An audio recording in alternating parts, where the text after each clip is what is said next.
Hello shooter family.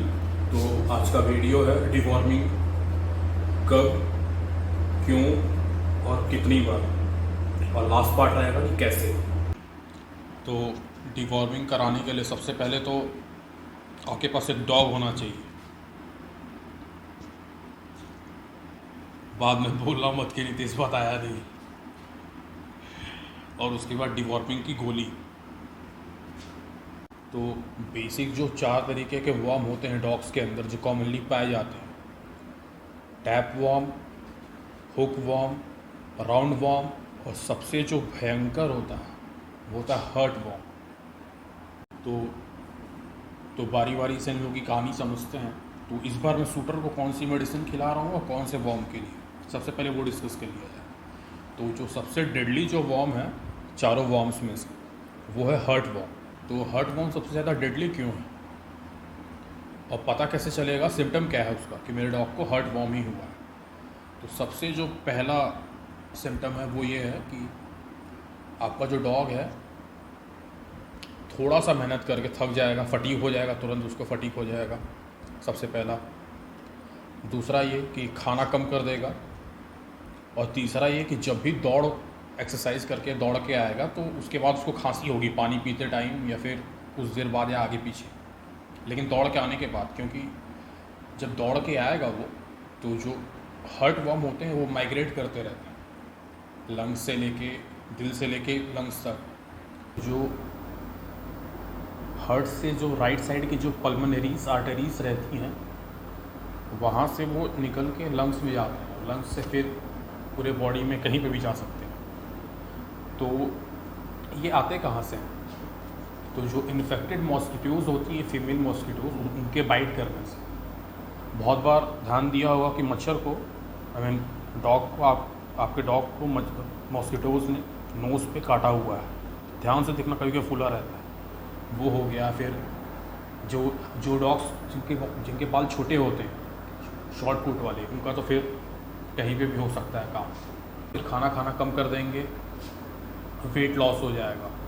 और most probably अगर treatment ना किया जाए किसी डॉग का, अगर हार्ट वॉर्म उसको हो गया है किसी मॉस्किटो के काटने की वजह से, तो 1 से 2 साल तक अगर कोई ट्रीटमेंट ना होगा तो 1 से 2 साल के बाद डॉग को पता चलता है कि उसकी बॉडी में लार्वास हैं या फिर वॉर्म्स आ गए हैं, तो हाँ पता चलता है। दर्द होता है तो हाँ दर्द होता है। जिस दिन से ही एक मॉस्किटो किसी डॉग को काटता है नाक पे या मुंह पे या उसके स्किन पे, मतलब अपने अंडे, अपने एग्स इंजेक्ट कर देता है होस्ट की बॉडी में, उस दिन से ही, जिस दिन से वो अंडे उसके बॉडी में जाते हैं, अंडे हैच होते हैं, फूटते हैं, धीरे धीरे धीरे ग्रो होते हैं, और पत्ते धागे जैसा रहता है, ऑलमोस्ट 2 फीट का, और पूरे हार्ट में वो घुस के जो हार्ट को खा जाता है अंदर से। एक फ़ोटो डालता हूँ, एक अडल्ट जर्मन शेफर्ड जो मरा था इस हार्ट वॉर्म की वजह से, जिसको ट्रीटमेंट नहीं दे पाए थे उसके ओनर लोग।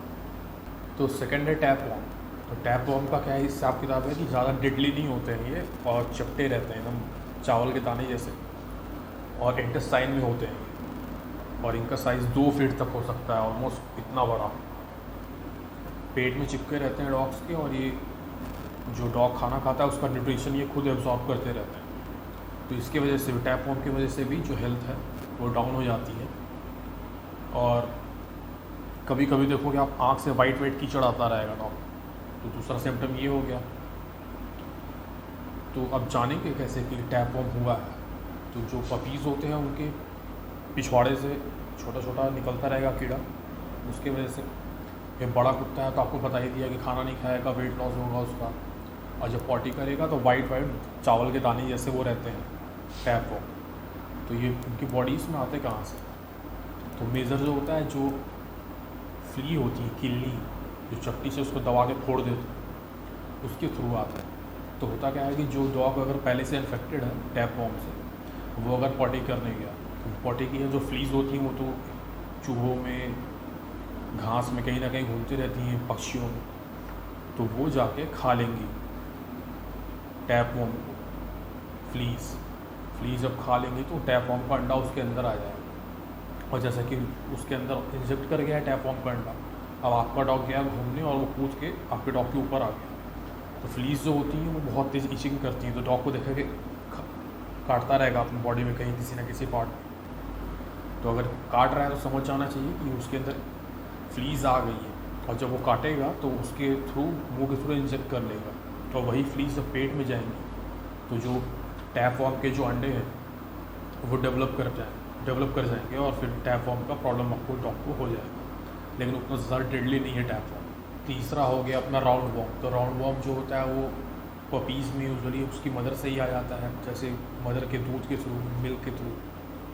और जो एडल्ट होते हैं डॉग, उसमें अगर राउंड वॉर्म आया है तो फॉर 99.9% चांसेस है कि किसी दूसरे इन्फेक्टेड डॉग की पॉटी से या फिर गंदे मिट्टी, कॉन्टामिनेटेड मिट्टी जो होती है उससे राउंड वॉर्म आ जाता है, क्योंकि राउंड वॉर्म के जो शेल या फिर अंडे रहते हैं वो 1 साल तक मिट्टी में सर्वाइव कर जाते हैं। या फिर जो मैमल्स होते हैं या फिर रैट, कभी अगर कोई कुत्ता हो कभी चूहे को खा गया तो उसकी बॉडी में रहते हैं तो उसके थ्रू भी आ जाते हैं।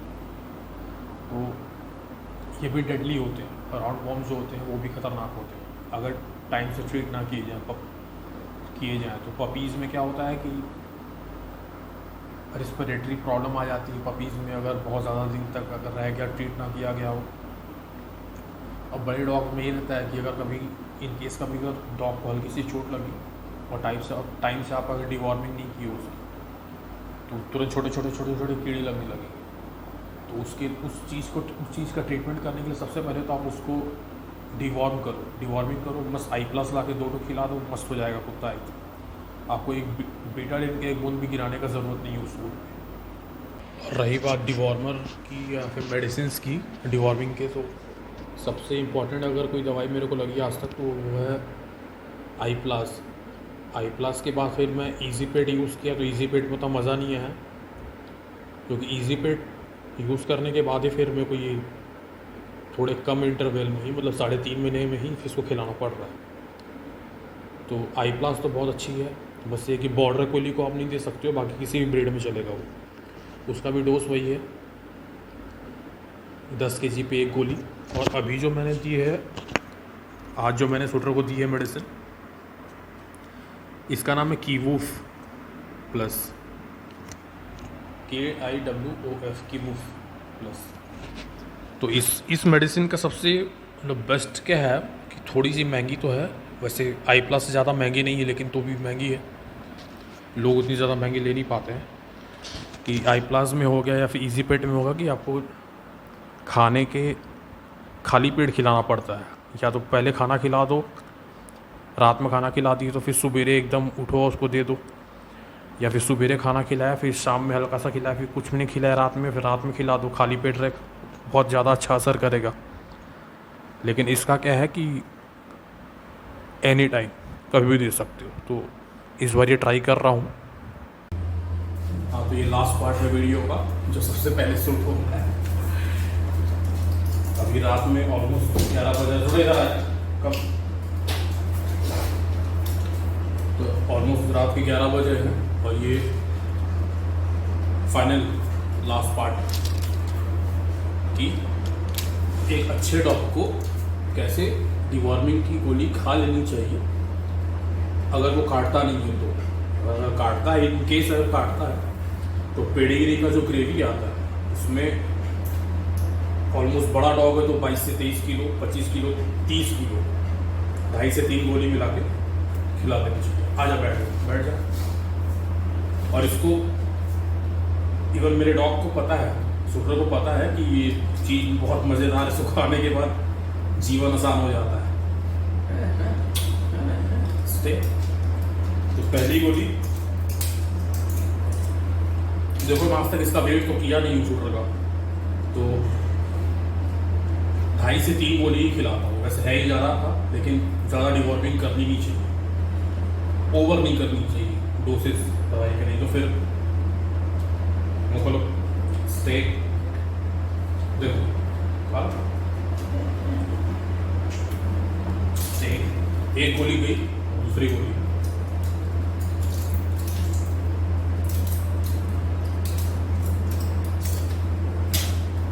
खोलो खोलो खोलो। अच्छा बच्चा कौन है? अच्छा बच्चा कौन है? स्टे, जाने से पहले अंदर तो जाने दे।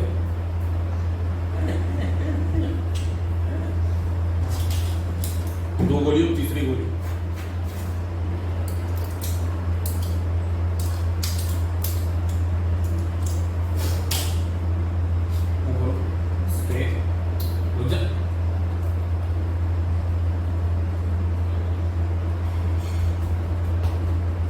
ठीक है, चलो गुड मॉर्निंग कर दो, गुड मॉर्निंग कर दो। नहीं कर दो? अच्छा ठीक है, ठीक है गाइस। खैर क्या ही बोले, रोम रोम भाई।